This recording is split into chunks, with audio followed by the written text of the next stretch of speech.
ఎమ్మెల్యేలకు CM Revanth serious warning. CLP సమావేశంలో కీలక నిర్ణయాలు.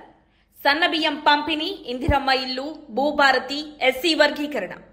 ఎవరైనా ఎంతటి వారైనా సరే పార్టీ లైన్ దాటితే వారిపై కఠిన చర్యలు తీసుకుంటామని సీఎం రేవంత్ హెచ్చరిక.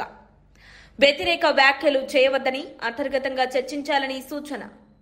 విస్తరణపై అధిష్టానం నిర్ణయమే తుది నిర్ణయం. సీఎం రేవంత్. తెలంగాణ ముఖ్యమంత్రి రేవంత్ రెడ్డి నేతృత్వంలో జరిగిన కాంగ్రెస్ లెజిస్లేటివ్ పార్టీ సమావేశంలో కీలక అంశాలపై చర్చ జరిగింది. ఈ సందర్భంగా ముఖ్యమంత్రి పార్టీ నియమాలను ఉల్లంఘించే ఎమ్మెల్యేలపై తీవ్ర హెచ్చరికలు జారీ చేశారు.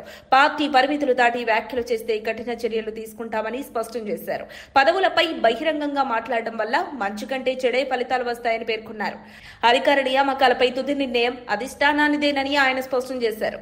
పార్టీ అంతర్గత విషయాలను బయటపెట్టడం వల్ల పార్టీ పరువు దెబ్బతింటుందని, అలాంటి పనులు చేయవద్దని హెచ్చరించారు. ఇకపై ఎమ్మెల్యేలు నియోజకవర్గాల్లో ఉండాలని, ప్రభుత్వ పథకాల్ని ప్రజల్లోకి తీసుకువెళ్లాలని సీఎం సూచించారు.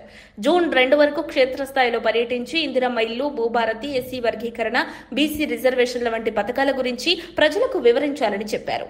ఈ కార్యక్రమాల్ని సోషల్ మీడియా ద్వారా ప్రచారం చేయాలని సూచించారు. సీఎల్పీ సమావేశంలో ప్రతి ఎమ్మెల్యే తన జీతం నుంచి 25,000 పార్టీకి ఇవ్వాలని నిర్ణయం తీసుకున్నారు. మంత్రివర్గ విస్తరణపై అసంతృప్తి వ్యక్తం చేస్తూ వ్యాఖ్యలు చేసే నేతలను ఉద్దేశిస్తూ పదవులు రాకపోయినా ఓపికగా ఉండాలని సూచించారు. అద్దంకి దయాకర్ ఉదాహరణగా పేర్కొన్నారు. ఆయన ఓపికతో ఉండటం వల్లే ఎమ్మెల్సీ అయ్యారని గుర్తు చేశారు. ఆయన తన జీతం నుంచి ఏఐసీసీకి 10%, పీసీసీకి 15% ఇచ్చిన విషయాన్ని ముఖ్యమంత్రి ప్రశంసించారు. అయితే మంత్రి పదవులపై ఆసక్తి చూపుతున్న ప్రేమ్సాగర్ రావు, గడ్డం వివేక్, రాజగోపాల్ రెడ్డి సమావేశానికి హాజరు కాలేకపోయారు. మరోవైపు ఇటీవల బీఆర్ఎస్ నుండి కాంగ్రెస్ లో చేరిన కడియం శ్రీహరి, సంజయ్ కుమార్ సమావేశానికి హాజరయ్యారు. ఎంపీ చామల కిరణ్ పై కూడా సీఎం సూటిగా స్పందించారు.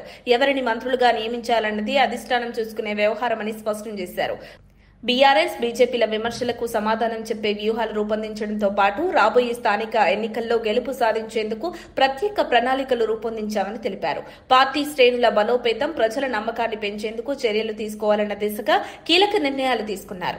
అంతిమంగా ముఖ్యమంత్రి చేసిన హెచ్చరికలు, సూచనలు మరియు వ్యూహాత్మక ఆలోచనలతో పార్టీ ఐక్యతను బలోపేతం చేయడం, క్రమశిక్షణను అమలు చేయడం మరియు రాబోయే ఎన్నికల సవాళ్లు, ప్రతి సవాళ్లకు రంగం సిద్ధం చేయడం ముఖ్య లక్ష్యమని సీఎం రేవంత్ రెడ్డి చెప్పారు. మరిన్ని అప్డేట్స్ కోసం మా కాయ్ టీవీని సబ్స్క్రైబ్ చేసుకోండి. మా వీడియో కనుక మీకు నచ్చినట్లయితే లైక్ చేయండి, షేర్ చేయండి. మీ విలువైన అభిప్రాయాలను కామెంట్ బాక్స్లో తెలియజేయండి.